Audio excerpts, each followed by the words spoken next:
At a flat at 60 Milton Avenue in Stonebridge Park in the Brent area of London, 34-year-old Arthur Devereux lived with his 31-year-old wife, Beatrice Ellen Maud, their son, 5-year-old Stanley, and their twin boys, Evelyn Lancelot and Lawrence Rowland, aged 20 months, who both suffered from rickets. The couple had an older son, but he was at boarding school at the time in Kenilworth. Devereux was a chemist's assistant, while his wife was a talented pianist.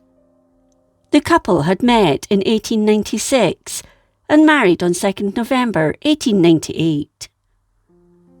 7 years later, Beatrice's mother, Mrs. Ellen Gregory, had noticed the marriage was in trouble. By this time, Devereux had moved jobs on numerous occasions, as he was frequently dismissed for laziness. Moreover, he forged references to get the jobs in the first place, as he'd spent 9 months in prison for fraud. In 1903, he committed fraud again, this time posing as a domestic servant called Annie Smith, applying for positions, but said the fare would be needed to be sent. He would then write back after receiving the money, saying he couldn't go, as he'd had an accident. Beatrice had also told her mother that while her husband loved his eldest son, he seemed to be indifferent towards the younger children, and she found this upsetting. Money was tight for the family, and when the babies were born, it became tighter still, and it seems Devereux resented putting out the extra money on them after they were born. Beatrice had to apply to the Church Poor Fund at one stage, and often went without food so her children could eat. Mrs. Gregory had lived with the couple until 1904, but moved out, living nearby and helping out Beatrice with the children daily. Devereux had threatened her on several occasions, so she made sure he was out when she went round. By 1905, Devereux had worked at Frederick George Turner's Chemist and Druggists in Fernhead Road for 7 months, where he earned £2 a week, but he'd been given notice to quit on 2nd January. He finished up on the 27th.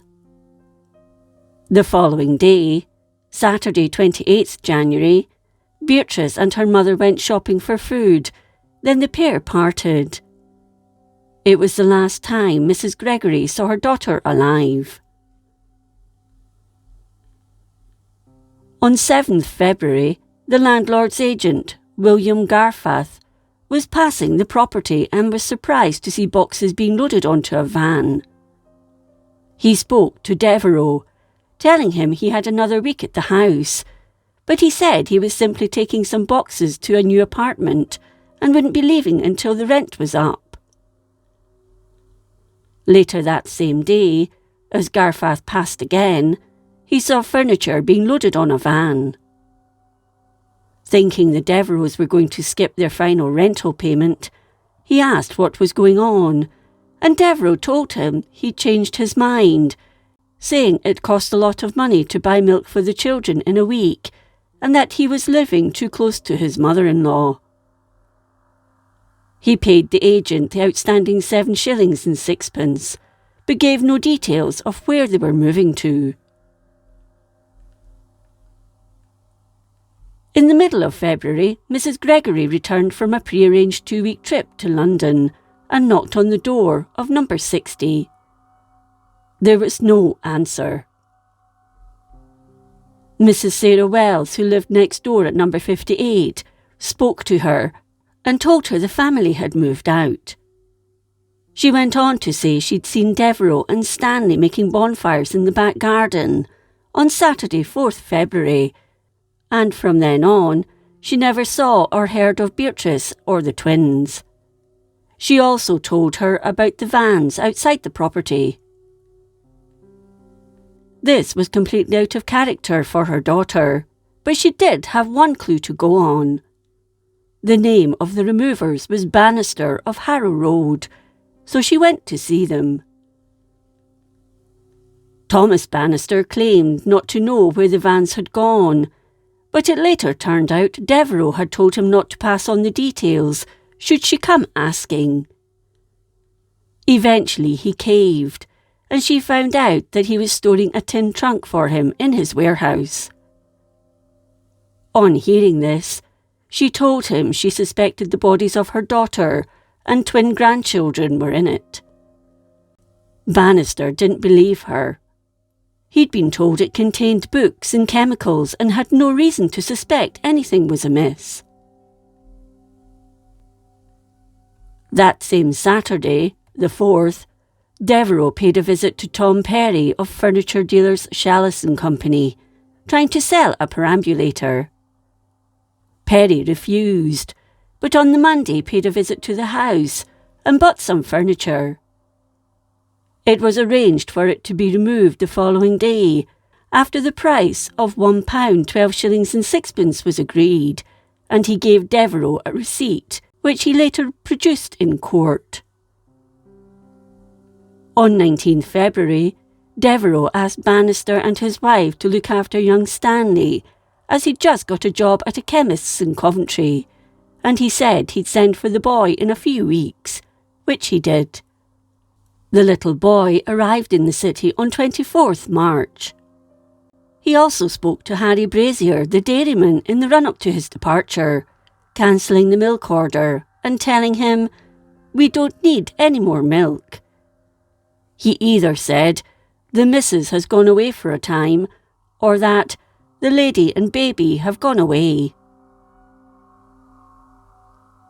On Thursday, 13th April, Inspector Edward Pollard and Sergeant George Cole, along with Sergeants Gill and Tritton, went to the warehouse at Tubular Road, Kensal Rise, to inspect the trunk with Thomas Bannister. They shook it, then Pollard ordered it to be opened. A piece of wooden board which had been screwed and glued down acted as a cover of what lay in the box. The lid was removed by Pollard, and inside were some tablecloths and a quilt, covered in glue. He put his hand down further into it, and felt a child's head. He immediately sent one officer off to inform the Coventry police, and another to inform the coroner. Dr. George Robertson was called to the warehouse and ordered the removal of the box and its contents to Kilburn mortuary. Inside were the bodies of Beatrice, Evelyn and Lawrence. They'd been sealed so well in the box, little decomposition had taken place. The post-mortems took place the following day and 2 days later, on 16th April, carried out by Dr. Augustus Pepper and Dr. Robertson, the divisional police surgeon. The results initially were inconclusive, but they believed aconite had been ingested. Samples were sent for further investigation to Sir Thomas Stevenson at the Home Office. Devereux was arrested in Coventry that Thursday night and returned to London the following day, accompanied by Pollard and Cole. Pollard told him they'd discovered the bodies, and all Devereux asked was if there had been a smell when the box was opened. Pollard said no. Devereux said, "No, you wouldn't, because I prepared the glue with boric acid to prevent fungi growing." He was charged at Hurlston police station with the murders of his wife and 2 of his children. Devereux claimed he'd been out with Stanley and returned to the house, only to find his wife and the twins lying dead in their beds, believing them to have been poisoned. Rather than face an inquest, he decided to hide their bodies in the trunk. He went on that he'd left chloroform and morphia in his desk, in case he wanted to take his own life, rather than starve to death, and that his wife must have taken it and given some to the children. Eventually, morphine was found in all 3 bodies, with it being deemed the cause of death. During inquiries, it came to light that Devereux had sold his wife and children's clothing to a person in Hurlsdon. He'd also sold some of the furniture from the family home.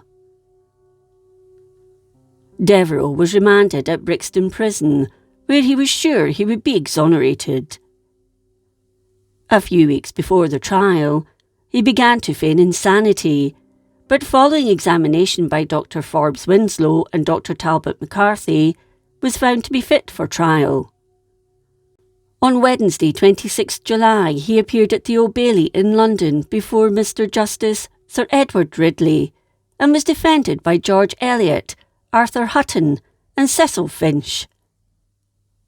In the packed courtroom, he pleaded not guilty. The prosecution case was led by Charles Matthews and Mr. Bodkin. Devereux stuck to his story, but a damning piece of evidence was produced. On 13th January, he'd applied for a position in Hull, and on the telegram had cited he was a widower with one child. This was 2 weeks before the murders. It was during the trial that Hedley Dwelly, a chemist, confirmed that on Saturday, 4th February, he'd sold Devereux a 4-ounce bottle of carbolic acid. In just 10 minutes of deliberation, the jury found him guilty. Before passing the sentence, the judge said, "I am convinced by the evidence of your guilt. I can hold out for you no hope of a reprieve or of forgiveness in this world," and duly passed the death sentence. Devereux wrote to Mrs. Gregory and asked her to look after Stanley, but not to tell him what had happened to his father. She agreed to this. On Tuesday, 15th August 1905, Arthur Devereux was hanged at Pentonville Prison and duly buried within the grounds of the prison yard. The flat where the murders took place no longer exists.